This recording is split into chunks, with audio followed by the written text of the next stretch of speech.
Hello and welcome to another interview helping me reflect on 15 years of blogging. The prior interviews can be seen at wthrockmorton.com. Today I have with me Sutton Turner and Dave Bruskas, both former executive elders at Mars Hill Church. The Mars Hill Church story was one of the most popular stories I covered in 15 years of blogging. I started covering it in late 2013 with the interview that Mark Driscoll gave to Janet Mefford about his book, A Call to Resurgence. From there, I covered a number of aspects of Mars Hill Church throughout the year 2014 until the church closed at the end of that year. It was a difficult story to cover as it wore on because there was a lot of hurt surrounding that story for the people that attended Mars Hill Church. I got to know many of them. I interviewed. I lost track of the number of people that I interviewed. Former leaders, former members, current members of the church, and there was really on whatever side the individual considered herself or himself on, there was a bit of pain involved. And to be hurt by your church or someone associated with your church is a special kind of hurt. It's a wound that's hard to heal. And I know to this day there are people who feel wounded still by their experience at Mars Hill. And so for me, I tried to cover the whole story journalistically and professionally, reasonably, but I did find myself getting involved emotionally. I wanted something good to come from the situation. I certainly hope that for many people that did happen. Um, I never imagined that I would be interviewing anyone in leadership at Mars Hill Church, particularly Sutton Turner or Dave Bruskas. They were the uh, two executive elders along with Mark Driscoll. They were completely off limits. They never responded to any of my press inquiries at the time. But over the years, they have made contact with me, and we have developed something of a connection. And so they approached me to do this, and I think you're going to hear some changes. And I will certainly, you'll have, as a viewer, you'll have to decide what you think of that. But they have some things they want to say, and they have some things that I think are that are important to hear. And again, ultimately, you'll have to decide uh, what you think of that. But I do think it's important to hear. So part one's coming up. We're roughly going through the year of Mars, the last year or so of Mars Hill chronologically. So part one is coming up. Then a little later this week, we'll finish up with part two. Here we go. Uh, Mars Hill Church in Seattle, Washington is a story that has inspired millions of words and stories and will continue to be studied for many years. I know I have used my experience with Mars Hill in a couple of my psychology classes as a professor. When looking at the church retrospectively, it's hard to know when to start or where to start in the history. There's a good case to be made to just go all the way back to the beginning, at the founding. Maybe you could start with the William Wallace Chronicles, where Mark Driscoll took on a fake identity and had a lot of interesting things to say about marriage and family roles and women. One could easily trace elements of the decline to the eviction of Paul Petrie and Bitt Meyer as elders in 2007, or one could begin closer to the demise when certain events led to the church closing. Today, though, I want to start with more recent events because I have the privilege of talking to Sutton Turner and Dave Bruskas, two of the three executive elders, along with Mark Driscoll, during the last years of Mars Hill's existence. And I want to thank these men for taking time today, and would like to start by asking them to tell us what they're doing now and what their roles were at Mars Hill Church. So whoever wants to go first. Thanks, Warren. Thanks for taking the opportunity to talk with Dave and I about Mars Hill and kind of go in depth since you walked alongside us back in 2011, 12, 13, 14. And since I have the privilege for the last 2 years to be COO of a company called Vanderbloemen, where we serve churches, all different denominations, on helping executive search and consulting. So what's great is I'm able to not be back in pastoring a church, but serving a church, and lots of different churches, all different denominations. And so it's able to use my business skills, but then again, serve the church. And so I'm very thankful for this opportunity that I currently have. Hey, Warren and Sutton. Thanks, Warren. It's good to be with you today. I currently serve as the campus pastor at the Village Church in Fort Worth. And when I was with Mars Hill, I started out as a lead pastor, which, if people aren't familiar with the Mars Hill nomenclature, that would be the equivalent of a campus pastor at the first out-of-state campus in Albuquerque, New Mexico. That would have been July of 2009. And then about November of 2010, through the closure of Mars Hill, I served as an executive elder there. All right. All right. Well, thanks again. Let's just talk a little bit about this story, quite a story that it is, and you guys lived it. I want to start in 2013. We'll go back a little further than that, but I want to start there. That was the year that Mars Hill came on my radar, and I want to ask you about something that was happening behind the scenes that may have really started the public slide of the church, if you will. In May 2013, Elder Dave Kraft submitted formal charges against Mark Driscoll. He submitted them according to a procedure that was set forth in your bylaws, but they didn't seem to go anywhere. Nothing really happened with those. From you guys' point of view, why weren't those charges, or why wasn't that letter taken seriously at that time? Yeah, that's a good question. And Warren, your first question to me was, what was my role at Mars Hill? So Dave, Bruskas, myself, and Mark Driscoll were the three executive elders at Mars Hill during the time period. I served as executive pastor, so media, communications, finance, all of the executive pastors, facilities, development, all of those types of things reported up to me. Dave, all of the ministries and the lead pastors reported to Dave. And both he and I both reported to Mark Driscoll. Not only were we what's called executive elders, but because we were executive elders, we were three of the board members that were on the board of directors of the 501c3. And so, to answer your question about Dave Kraft,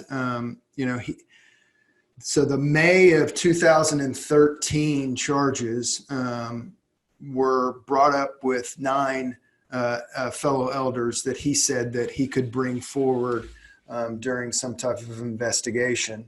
And what's interesting is that if you look back at those May 2013 charges, they're very, very similar to the charges that the Board of Elders in the late summer, early fall of 2014 actually found of Mark, which was quick-tempered. It was 3 things, really: quick-tempered, including harsh speech; arrogant is the second one; and then domineering in his leadership of elders and staff.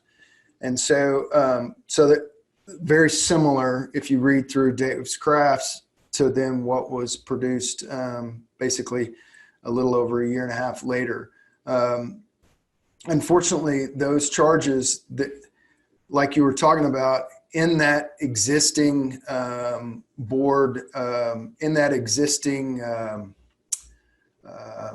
bylaws, there wasn't really any type of formal investigation that was called out, and which was corrected in 2014 with the formation of what's called the Board of Elders. And we can get into that later. But at that point in time, there really wasn't any direct process to handle charges against a executive elder. And so, that's just my recollection back in that time period. One of the things that I think was problematic with that, Warren, was the chairman of our board at the time really interpreted what was going on with Dave Kraft and Mark as a personal dispute, and really kind of handled it that way. Kind of became a mediator between the two of them. Met with Dave regularly, talked with Dave, talked with Mark. And so rather than it being a formal objective process, it was more informal and relational. And so the problem with that was, by all accounts, those two men were pretty good with each other. Dave wasn't bringing to the table personal disputes with Mark. He was bringing together, he was forwarding formal charges. And so I think it was a frustrating experience for everybody involved, because it seemed like as the two men were fine with each other and there was no personal dispute, that the issues that Dave was bringing to the table just weren't being addressed or being resolved in any way. Well, what did you guys think about it? Did you think, oh, wow, this is going to be a problem? Or did you think, all right, somebody's saying something? I mean, at that time, where were you in kind of seeing that, yeah, there's something going on here with leadership? And my thought was, as that continued to be an issue and wasn't resolved to Dave's satisfaction, my thinking was the only way that we could really move forward with a degree of integrity was to have a formal process and formal charges brought, which would either exonerate Mark or come with some sort of correctional process to him.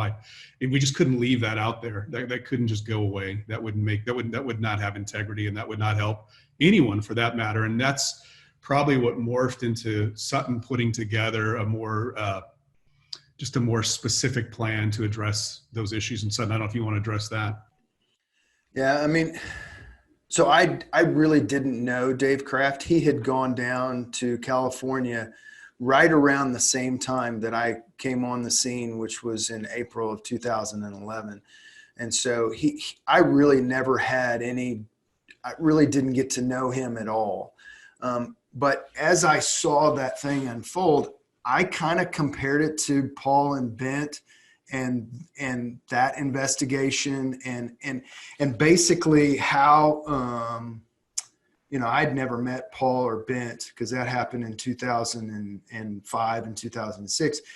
But the great hurt that was in the culture from what happened with Paul and Bent, fast forward to 2011, 2012, that was still very real. And there were still a lot of people that were very, very upset. And so to me, I saw this as like with Kraft, same thing. Like this isn't going to go away. That was the thing that I was thinking about, was like Paul and Bent, that never went away. Like even today, there's some hurt that's around that. And so like Dave Kraft, especially him being an elder, like this isn't going to go away. And I realized that there needed to be something formal put in place that was going to need to take place. And that's when literally started planning on some way of having the Board of Elders created, which later on, what was that, the early spring of 14 is when that got added to the bylaws. Okay. And so that the letter in a way was kind of a trigger for that process being added. Yes, definitely. Okay. Well, so personally, were you guys thinking, well, there's nothing to this, or, well, maybe there's something here in what he's saying?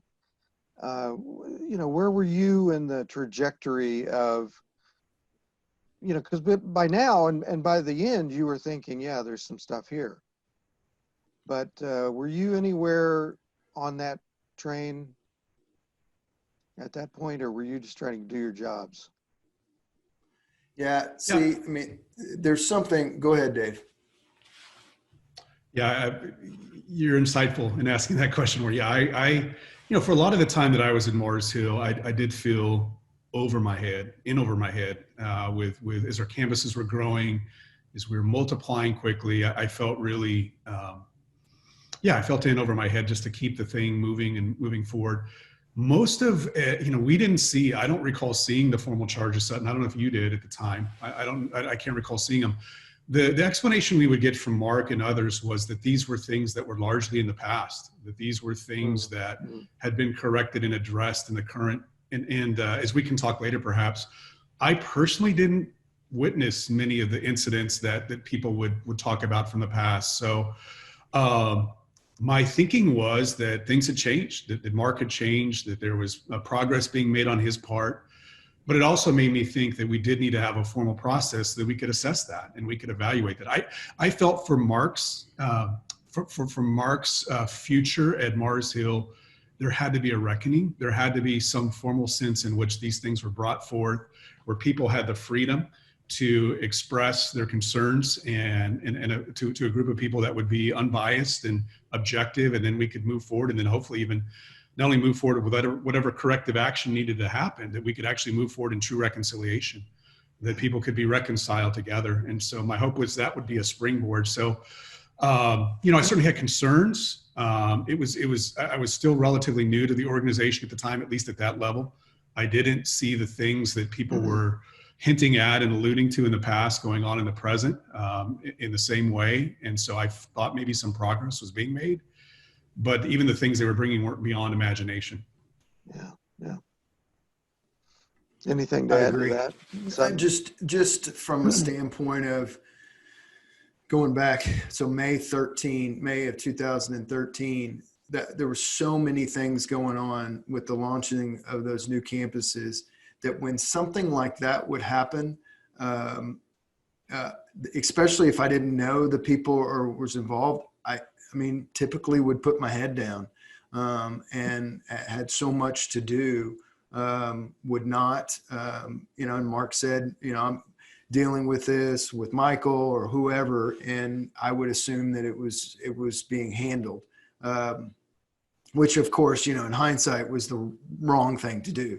I should have been more involved. I should have really read through and kind of like the situation that I have great heartburn about even through today, that I didn't go back in my capacity and meet with Paul and Bent during that time period. Dave and I should have met with Kraft and we should have heard his side of it, and we should have done our own research. I mean, we were executive elders. We were on the board. Like we had, you would think, control or actually power or whatever you want to call it to do something. But as you'll find out, there was a lot of things that Dave and I didn't get a chance to participate in. And so Kraft is one of those. Mm-hmm. Mm-hmm. Okay. All right. Well, I think that gives me some insight into your thinking at the time. And as things began to move pretty quickly toward the end of 2013, which leads me to another event that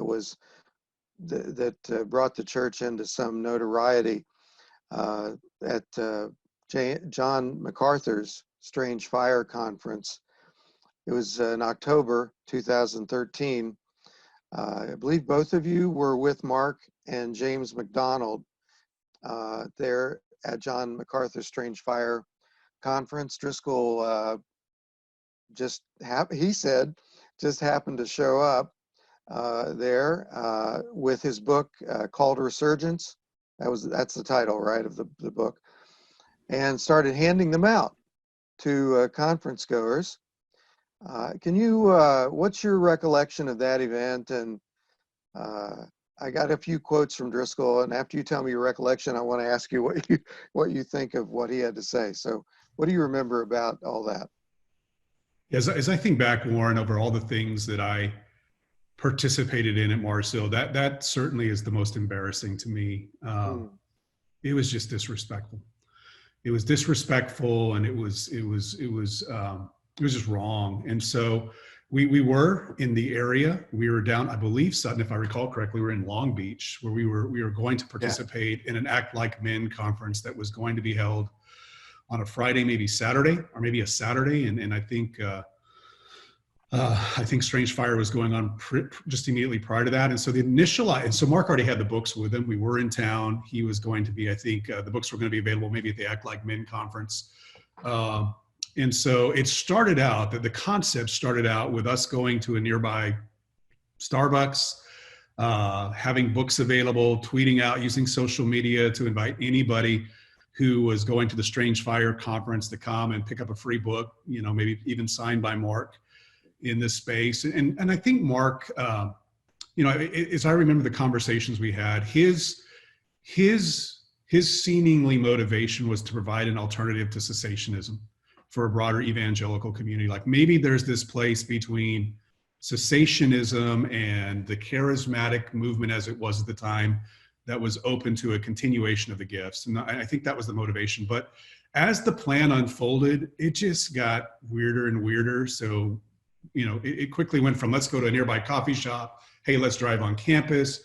Let's go out right during a break session in the main place where all the participants would kind of spill out into. Let's hand out books. And I have so many regrets over that.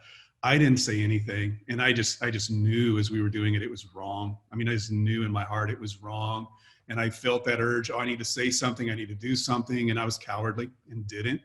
And I don't know that I could have changed the course of action, but I think Mark would have listened. And so in that instance, not only did I participate in something I'm really embarrassed about and was very wrong, I didn't serve Mark well either. I just didn't speak up when I should have. And so what was going to be kind of an opportunity to go alongside and provide, an alternative for people who wanted to leave the conference to come to us, quickly involved to us causing a ruckus at that conference itself. And it was really bad. Mm. Yeah. So I think, to give you a little background and understanding how something like that happens. So we were in Long Beach for Act Like Men. We had brought down the lead pastor residents to have lunch with us. So we're sitting at a table, long table, with all of, with Mark, with James McDonald, with all of our lead pastor residents, Dave and I. So, I don't know, 12, 14 people at this table, a long table. And the relationship between Mark and Dave was one of a big brother, little brother, James being the big brother, Mark being the little brother. And James, what I saw, this is my interpretation of the situation, there would be, I dare you to do this, or I dare you to say this. And that would happen over and over again. And knowing Mark, you dare him to do something and it's going to happen. Especially when you dare him to do it in front of the lead pastor residents and a whole bunch of people. Not only is he going to do it, but he's going to take it one notch up. And that's what happened. We get in the car I can remember, Dave, it was like within 30 minutes, we're in the car after the dare, books in the back. James is going to meet us there. So me and Dave and Mark are in one car and James is in another car coming there. We're not close. This isn't like down the street. We're driving all the way from where we were staying all the way over to what is it, Sunnyvale or whatever the town is that Grace is in, where Strange Fire Conference was. I can't remember the town there in LA. It's like 40 minutes, isn't it? Yeah, it's a drive. And Dave's right. We were planning on going to the Starbucks or whatever, and then it quickly turned into we're in the parking lot. And not only are we in the parking lot, we're getting out and we're walking towards the towards the breakout, and it's outside, and I mean, and we're right in the middle of it. And I got out. I mean, I just like Dave, I wish I could do that all over again. Gosh, that was so cowardly, and it was just horrible. I mean, it was just a horrible act. But I stood there with Mark the whole time, and saw the whole thing happen, and wish we could go back and do that again. Yeah. Well, Driscoll told the Christian Post, he said, I wasn't planning on it. I just happened to be in town. Is that right? I mean, the way you're telling it, it sounds like you just happened to drive 40 minutes to the town. Yeah, I don't know how premeditated it was. It really did, and I think just on the background Sutton just shared, I didn't certainly go to Long Beach knowing that we were going to do this. It felt like a spontaneous action, but obviously there was 40 minutes to think it over, and there were multiple steps along the way that we could have changed our mind. So right. I don't believe that Mark intended to do that days in advance, months in advance. I do think it was kind of a spur of the moment thing. Sutton, I don't know if you would agree with that.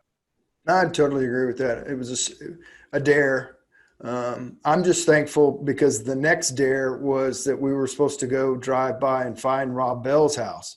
So I'm glad that never happened, because it could have gotten a lot worse. And I can close my eyes and see the security guard that was standing right next to us, and he was being so gracious and so, hey guys, this, can we take this somewhere else? Hey guys. I mean, he was not, I know that the word confiscated was used. It was not that. It was more of handing the books to the security guy saying, here, if anybody else wants a book, you can give them out. It was not like right. And the guy was not adversarial. He was trying to be as nice, trying his best for there not to be any type of blow up or anything. I mean, the security guard actually handled it extremely well. So anyway. Driscoll tweeted that the security confiscated his books. That's where that word came from. And the video shows that clearly what you just described, that did not happen. All right, well, that's a fascinating inside look at that. It certainly didn't ring true at the time, and now we even know a little bit more of the rest of that story. How did he react later? He had kind of gotten caught in a deception there. He said that the security guard confiscated the books. Pretty much the video showed that it didn't happen. Did he ever talk about it after the fact? I don't recall many conversations about it. What was confusing in the moment is what the security guard did explain to us, Warren, was there are many vendors that have paid to be at this conference to distribute, and therefore it wasn't appropriate for us just to show up unannounced and hand out free books. And so where the confusion was, I think in Mark's mind, was the security guards let us know, like, hey, we can't let you do this. And then I believe one of the security guards, if not the primary security guard, offered to pick up the books and take them to Mark's car. And I think that's where confusion happened for Mark, that, are you confiscating these books? Because I think he even said, hey, if you're just going to go and throw them away, just give them to whoever wants them. And there was a disconnect there. Yep. Yeah, there's a disconnect there. However, we easily could have clarified that in hindsight and said, hey, you know what? They weren't confiscated. The security guards took those books back. And I can't remember if they ended up Sutton James' car or the car we were driving, but I'm confident Mark left with all the books that he brought, other than the ones that he gave away in that time. And so, yes, there could have been a clarification of that would have put the story to rest that we could have made. And it just didn't happen. I can't recall why. I do remember us talking about that. And I don't know why it didn't happen, but it should have. Yeah, and then it moved, if you remember, quickly right after that, Mark gave an invitation to MacArthur to come and be a part of our conference. the Resurgence Conference. And so there was that escalating type of activity that then took place. So really the next focus was not looking in the rearview mirror on saying, hey, you know what, that wasn't, it was more of the next thing kind of going on the attack and saying, hey, come have a sit down with me at the Resurgence Conference. And that's where things turned. Mm-hmm. Okay. Well, then not long after that, Mark went on Janet Mefford's show. This was now Janet Mefford, the radio host. She wanted to talk about the same book called A Resurgence. And that didn't go so well. That was November 21st of 2013. And she asked him about the Strange Fire Conference, first of all, in that interview, and then eventually accused him of plagiarizing some material from Peter Jones. That was a pivotal point for some publicity concerning Mark and the church and that book and plagiarism in general. He seemed to hang up. I don't know what you're on your end, if he did indeed hang up or there was a connection lost, but he appeared to hang up during the interview. What was his reaction to that interview as far as you guys know after the fact? Did he discuss any of that with you? And then more broadly, how did he handle all those allegations of plagiarism that came pretty fast and furious after that interview? Yeah, so my recollection of that right after that happened was and this is, you'll see a pattern of behavior here. Happened with Kraft, happened with John MacArthur, happened with Medford, anyone, happened years before with Rob Smith, anyone that it kind of comes in conflict with Mark, he's going to double down and come back after them. And so he was really mad at that whole situation.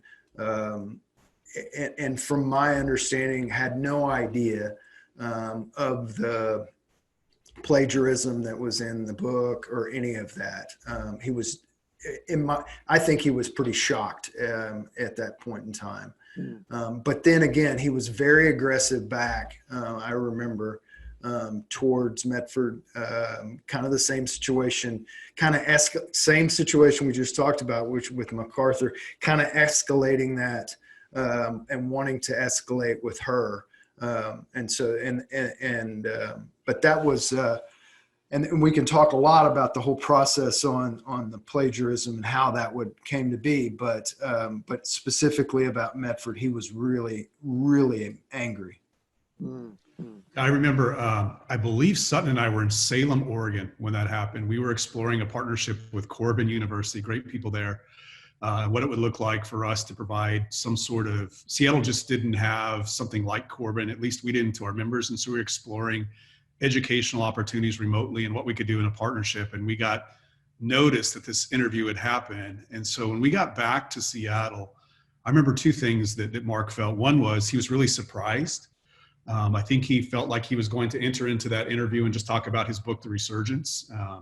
And so I think he was really surprised by Janet Mefford's aggressive stance and pushing on, hey, the plagiarism issue. And then the other thing I remember, Warren, is he was really saddened as Peter Jones was a friend. And I think he was saddened that maybe surprised that Peter hadn't reached out to him directly to express any concerns he had over the issue. And so I do remember there being kind of mixed feelings about it, but that definitely put us into a series of events that we just never recovered from, as far as being able to gain momentum and credibility among the members of Mars Hill and even fellow leaders. It just things really began to steamroll in my recollection after that. Well, that did open a number of other books to scrutiny at that point, and that's kind of what brought me into it in a bigger way at that point. I mean, I'm just at this moment pausing to reflect that 6 years ago would have been hard to imagine what we're seeing on this screen right now, that you two and I would be sitting down to talk, because I got into it, and I'll just say to you that I got into it initially because I thought Janet Mefford was probably wrong.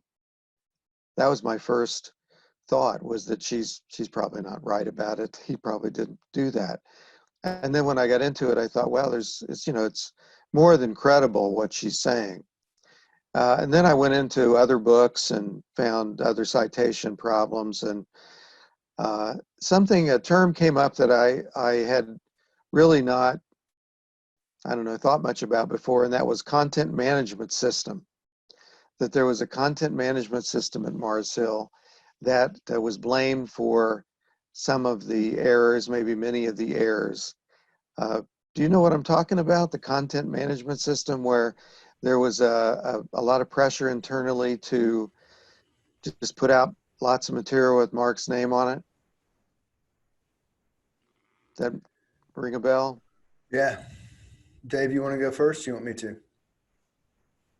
No, I please go ahead. Sutton would have been more privy to all that information that happened.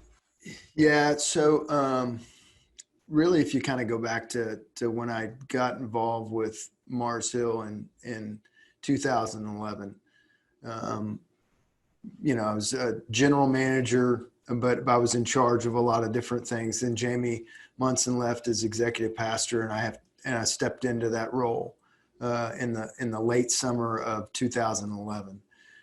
At that point in time, Mark had previously signed a speaker type of events with Real Marriage, which we'd been planning on releasing at Christmas time at the end of 2011. And so there was these events that were going to be advertised, marketed, all those types of things with Mars Hill staff. Mars Hill, like literally the media and communications team of Mars Hill, was going to advertise these things and push these things through the social media. And honestly, I mean, Dave can talk about this as well, but there was just a culture at Mars Hill of using the platform for your career, your personal career, and also your personal financial benefit. So selling books, honorariums for events, all of these different types of things. And, I mean, I'm sure we're going to get into Real Marriage and the result source, but I mean, that was just a part of that whole thing. That it's all about building that platform for each individual people, and there were several people that had platforms. Obviously, nobody is as big as Mark's. There were on the writing part, docent. I can't remember the research. Docent research. Yeah, docent research was used heavily for not only Mark's research for his speaking or sermon series, but also for these books. There were contractors that were contracted to write, but Mark was the editor on all of that. And one of the things that happened with the Janet Mefford and plagiarism is that the reason why I agree with Pastor Dave is it was the beginning of the end, is because there were things that were wrong that were found out publicly to be wrong, but we never came out and were honest with our church or honest with the people, whether it be you writing the blog post or somebody else writing the blog post. But it was always spinning it. So this idea that, it was a contact management system, that's just a big word that, basically there was a book published that used somebody else's material in the book, and right. It was wrong. And most people would qualify that as plagiarism. Most people called it plagiarism because you're using not your own original work. And that was, so you use an excuse instead of saying, you know what? Yes, this was plagiarism. This needs to be corrected. I'm very, very sorry. I mean, it was not. And so I think that was for the critics of the church, when people saw that of us not being forthcoming and truthful, and using excuses, I think it was kind of chum in the water that just brought more and more and more people to circulate around there. It's like, wait, something's not right here, because they're not being honest and forthcoming. There's got to be something more. And of course there was. And so I think it just led, and we just have one after the other of these types of situations that led to the downfall of Mars Hill. Just to maybe add one more piece to that. I can't recall a single time that Mark would ever say that he intentionally plagiarized. I think that was his stance throughout, that this wasn't something I intentionally did in hopes that I could get away with it. I think that kind of content management system was kind of his explanation of, I don't know how this happened. It slipped through the cracks. We can do better, but it wasn't my intent to try to get away with something here. I didn't sneakily try to slide in somebody else's work and make it my own. And so it put us in a weird place of trying to figure out, how is this happening and what can we do to correct it? And then looking back, what do we need to do to address, do we need to re-release books? Do we need to, with correct citation, do we need to, what can we do? And in the midst of while we're trying to figure that out and work that through and remedy that, all these other things continue to happen. And it just feels like some issues were open-ended and left undone when it all ultimately came crashing down. I think there are two things that really hooked me in that story. One is as you said, Sutton, the obvious, something's not right here, and the explanation doesn't make sense. And you tell somebody like me an explanation that obviously doesn't make sense, and I'm all over it. I mean, that's gonna get my attention. But then the other thing that really kind of brought me in was the explanation of a, quote, content management system as supposedly a valid explanation of how you creatively produce work. I don't have a content management system. I write my own work. And so for the little people who write their own work, it really highlighted the gulf between celebrity pastors and their machines and the rest of us. I think that was one of the factors that made the Mars Hill story a huge story that captured a lot of people's attention. It's one of those big guys versus the little guys stories. And a lot of little guys thought, well, if that's how the rest live, why are we going to tithe to that? And I heard a lot of that throughout 2014. And you guys felt that, right? Because donations started to dry up, throughout the year, and things were not going well for you.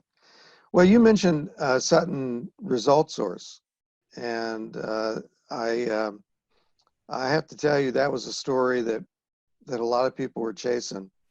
Warren Smith eventually broke it in World, I believe it was.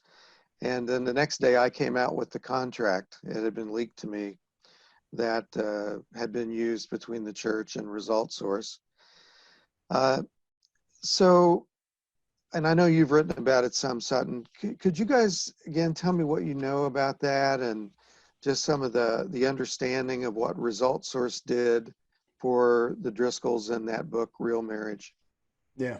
So let's talk about what Result Source was. It was a company that you could hire as an author, and they would go around to the book stores in New York City, and they would actually buy the books in these bookstores in New York City to then allow the person to be on the New York Times bestseller list. So it was a contract to basically ensure that the book is going to make the New York Times bestseller list. So I arrived in April of 2011. I became over the media and communications team, even though book writing was kind of reporting directly to Mark. And I reported at that time to Jamie Munson, who was the executive pastor that I then replaced after Jamie left. The person that was head of the book writing and Real Marriage came to me. I was not his supervisor, but he came to me saying, hey, you're the finance guy, because that's part of what I had underneath me was finance.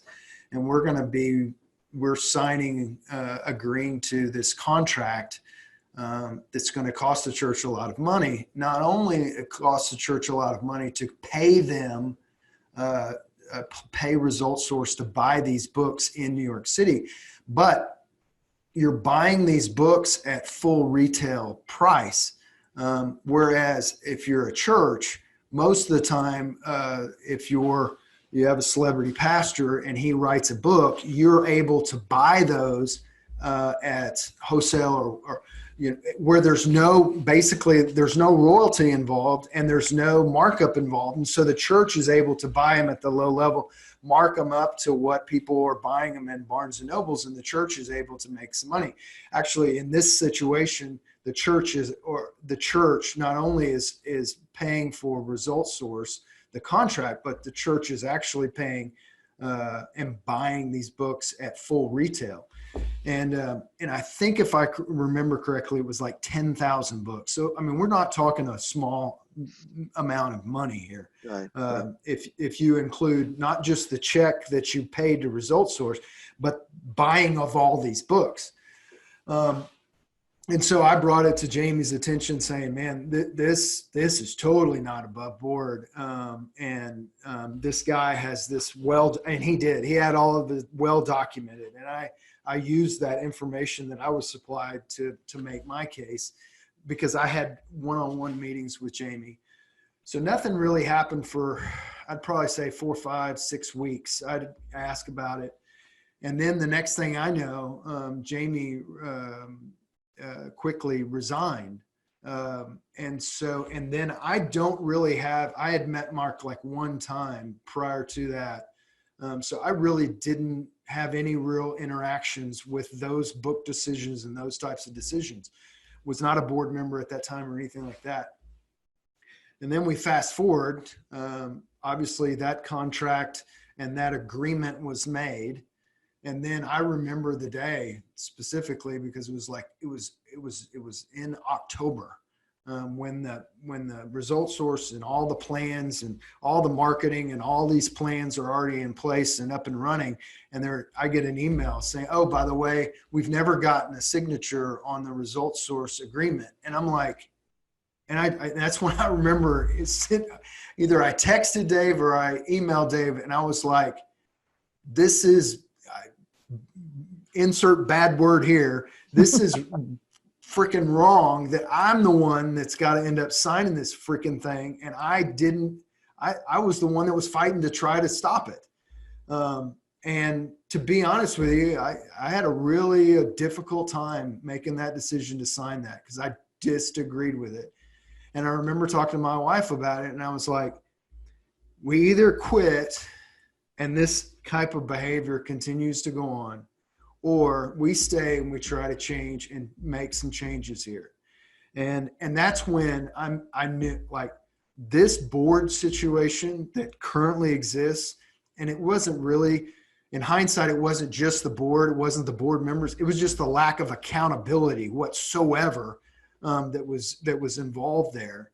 And I made the decision to stay. I signed it, and I tried to do my best to change the board that next spring, which was the spring of 12, when we had the new bylaws that were put in place.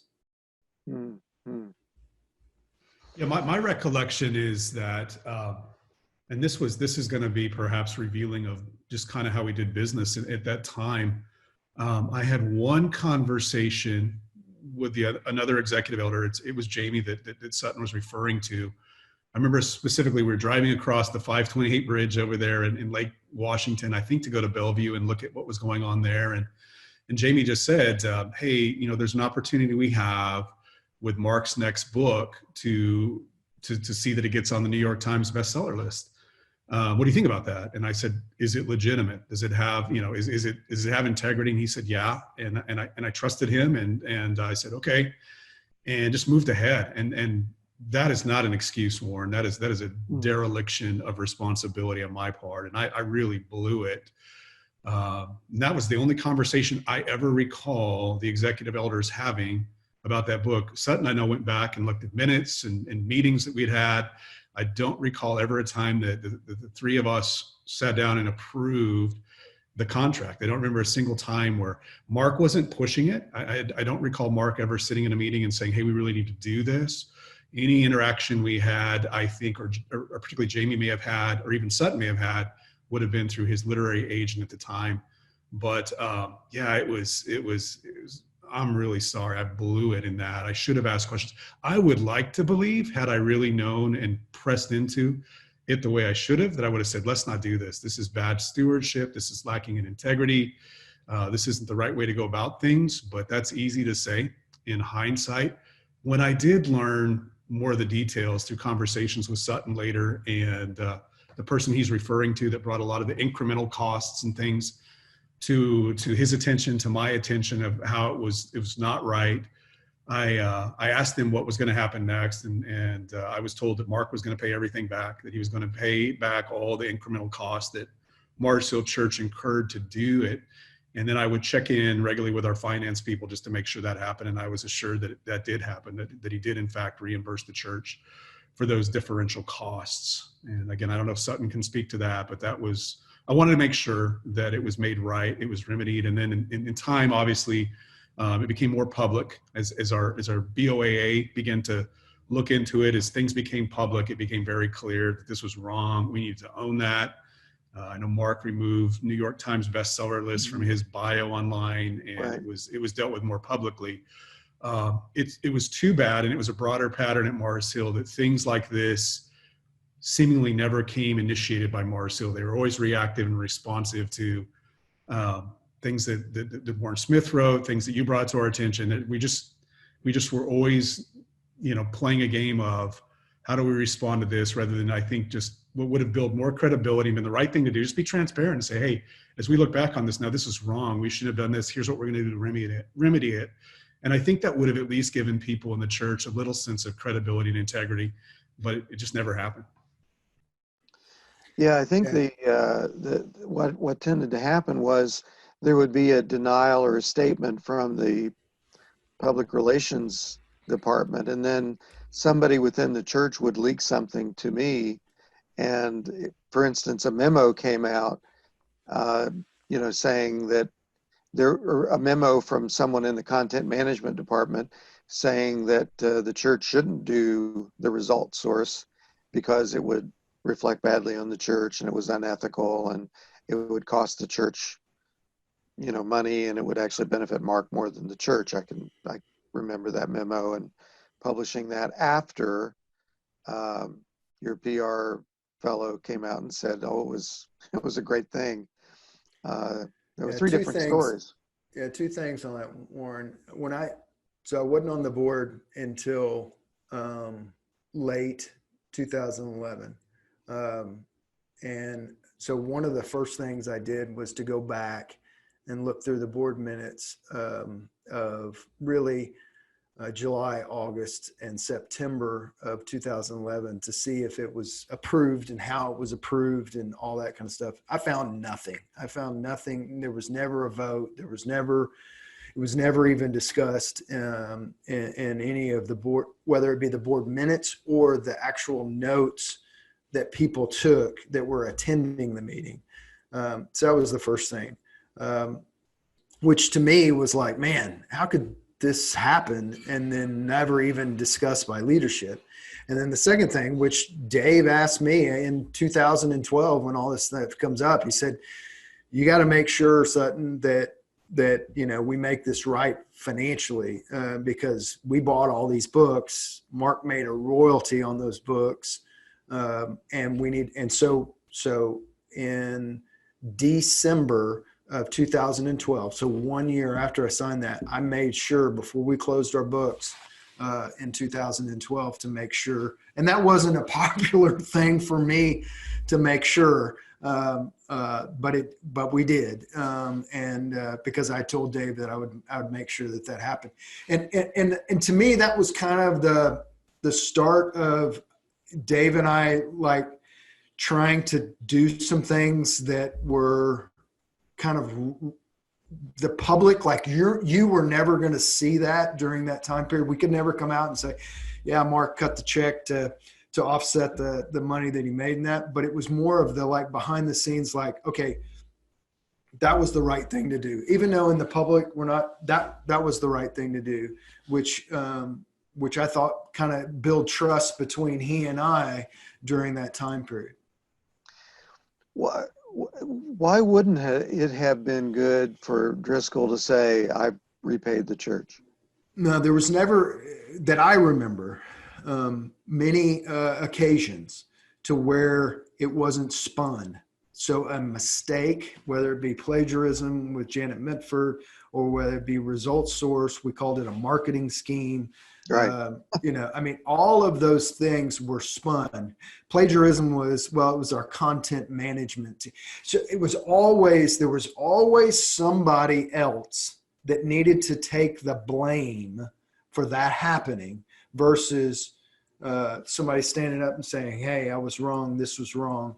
It just never was the case. That like literally over and over and over again, that was the cycle of Mars Hill. And I think previous to me and Dave, that was the cycle of the church, and the response for the church, that it was never, they were pretty much a victim. The church was a victim of something else, that they would have never have done that, even though behind the scenes, that's not true. I mean, behind the scenes, it was clear the reason why they did result source was to be the New York Times bestseller. I mean, that clearly, pay this money and this will happen. But to say it was a marketing scheme is to try to nuance it in the end, or to say, in which we said at the time, well, David Jeremiah and these other people, prominent people, had done it before us, so therefore it makes it right. Yeah. Was there a belief that internally that Mark was the brand? So was it that kind of a pervasive belief that you could convince enough people that the scheme was? I mean, you have said that you see now that it was wrong. You saw then that it was not an ethical approach, but there were other people too around and that may have known about it. And there were people bringing it to you that thought it was just fine. Was it the focus on Mark being the brand? And I'm going now, maybe you want to even say something about that speech, the I am the brand speech. Was there that kind of belief that if we could advance Mark and get him on the bestseller list, it'll somehow be good for the church? Yes. 100%. That it was going to fill the churches up, and it would increase the size of the platform of Mars Hill. Yes, 100%. And I think even within that, Warren, one of the things that if you weren't a part of Mars Hill, you wouldn't know offhand is there were just so many conversions happening, in the midst of all the broken things, and people were legitimately meeting Jesus. And so those things kind of all got lumped together, that if we can expand Mark's platform and give him a broader platform, and he can utilize that platform to preach the gospel, more people will get saved, more churches will get planted. And those two strategies begin to become aligned. in ways. So I think a lot of people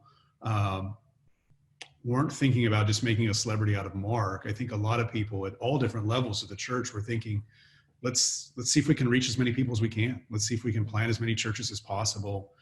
And so it just, again, those two things really became intertwined in time. Well, that was some of the rationale, I think, when the first story, one of the first stories about why Result Source had to do with expanding the brand, so to speak, or expanding the platform. But when you say I am the brand in a Christian church, man, that has some potential to sound a little self-centered, doesn't it? Yeah. So what you're referring to was media and communication. We call it MedCom.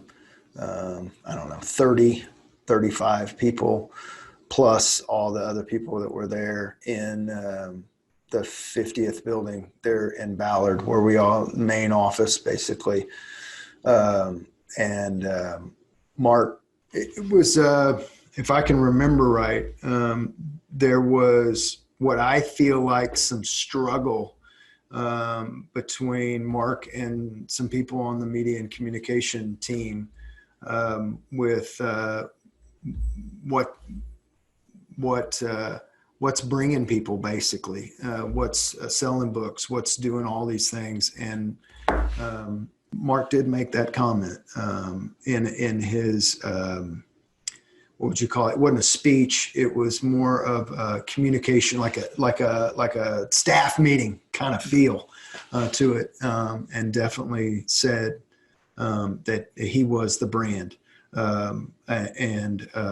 It was kind of if I feel like it was a get in line type of speech from Mark to the media and communication. Of course, media and communication were working on a lot of different projects, not just Mark stuff. They were doing, whether it be the curriculum, the Bible studies that were involved. A ton of stuff was done on Resurgence and some of the information that was being produced there. There's so much material that was being produced for the lead pastors. And so, yes, even that was the most popular that people saw was what Mark was working on. And so it was kind of everything needs to get in line behind what Mark was doing, and singular focus around that. And so that was that speech. All right. Okay. Yeah, I remember that meeting, Warren. It was at the Ballard Church in that auxiliary room, and specifically you're right. what I recall Mark. Yeah, I recall what Mark said is, that the branding image is him holding a Bible, preaching the word. What was really the branding of the church, and probably the reason that began to needed to be said, or he felt it needed to be said, was there's a real cultural shift happening with just the philosophy of what we were doing, Warren. There was what Marcel was known for up until that time was just faithful work through books of the Bible, one, expositionally, one at a time. And so among our creative team, there were guys who were raising the question of, this is different. We've never had somebody, particularly Mark, stand up and preach from a book he wrote. It's always been him in the pulpit preaching the Bible, and we kind of let that stand for itself. And so it really began, and this was the other part of it that a lot of people didn't see, it really began a rift in culture and what was going on in the midst of all these things that people were reading about online. What people were seeing was they began to see staff departing really en masse, and it wasn't going well. And so in the midst of seeing kind of the public stories regarding Mark, if you're at a local church, you're watching your lead pastor leave and it's not going great. You're watching staff that you've grown close to begin to be disenfranchised from leadership in the church. And all of these things were just kind of creating a perfect storm that ultimately would lead to the demise of Marcel. So credibility was continually being lost when you watch staff, transition for whatever reason. And then you have this narrative in the background that Marcel lacks integrity and is not being truthful about everything. So all this was culminating in just dark, dark storm clouds that were about to burst. Yeah. And remember, right at this point in time is when Mars Hill music is really blowing up, and there's a lot of notoriety around the country, and people are starting to sing some of these songs that these different Mars Hill church bands are putting out, and they're becoming very popular. And so there's kind of a struggle for resources, financial resources, but more importantly at Mars Hill, it was the people and what are they going to push through the platform of Mars Hill, whether it be social media, blogs, those types of things. And so there's Mark wanting his stuff to be pushed, the Mars Hill music wanting their stuff to be pushed. And so there was really a struggle that was going on for that at that time. Okay.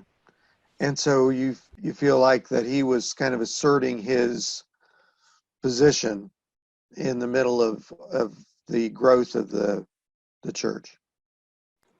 Yes, absolutely. All right. Well, back to Result Source a minute, thinking about the role that had in branding, because there was not only the book, there was the seminars around the country, just really a very, very well done marketing campaign, I have to say. But it all hinged on the success of the book. And, he acted surprised when it came out. Oh, look, it's a bestseller. What do you think now? What would you advise, I guess? What do you think now a subordinate should do if a lead pastor comes and says, I want to do something like this? We want to grow our church by growing the brand. Yeah, I mean, I think I have real strong feelings about that today, Warren. Obviously, hindsight is 2020, but I think if you're in a position where you really feel that your integrity is going to be compromised in decisions that are made, then the first step is to respectfully and use the right channels to protest. And I think I would tell anybody today, and if that isn't met with some sort of openness towards doing the right thing, then I'd walk away. I think that the thought that somehow, some way I can be an agent of change, although maybe is nobly motivated, is just is short-sighted once you've made your point, and if it's not received. And I really do think your integrity and your conviction and your conscience is so much more important, even if it means there's going to be financial hardship and maybe even ministry closed doors in the future. I would just strongly encourage. And again, that's me looking back. Obviously I didn't do that, and honestly I regret that, but those are my thoughts. Yeah, so I saw a lot of people, for example, the guy that brought me the information on Result Source that tried to lead that change, and he left, like a lot of people left.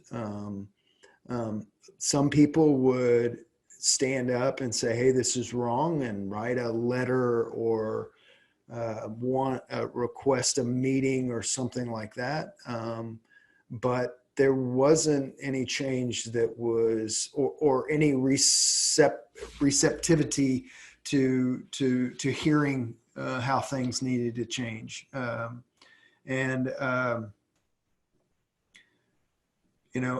I think even though it led to the ultimate closure of Mars Hill as an entity, I think some of the things that we did on bylaw changes and basically forcing some type of accountability around the situation was probably the only way that was going to end, and the pattern was going to change. That being the case, if I were to tell an executive pastor today that was in my position and they had the same situation, I would tell them they need to go to whatever authority, and you would hope that there would be some type of authority structure, godly authority structure that would be over a church, and to humbly appeal to them of the situation and try to be to me, that's the only way to make change in these mega church type of structures, is to hope that there is some type of board or some type of authority structure that's in place that really loves the local church, that's trying to do what's best for the local church, and that even, and that will exert their authority on the leader to make changes that need to be made. And so that would be what I would tell the person that would be facing what Dave and I were facing back when 2011, 12, and 13. All right.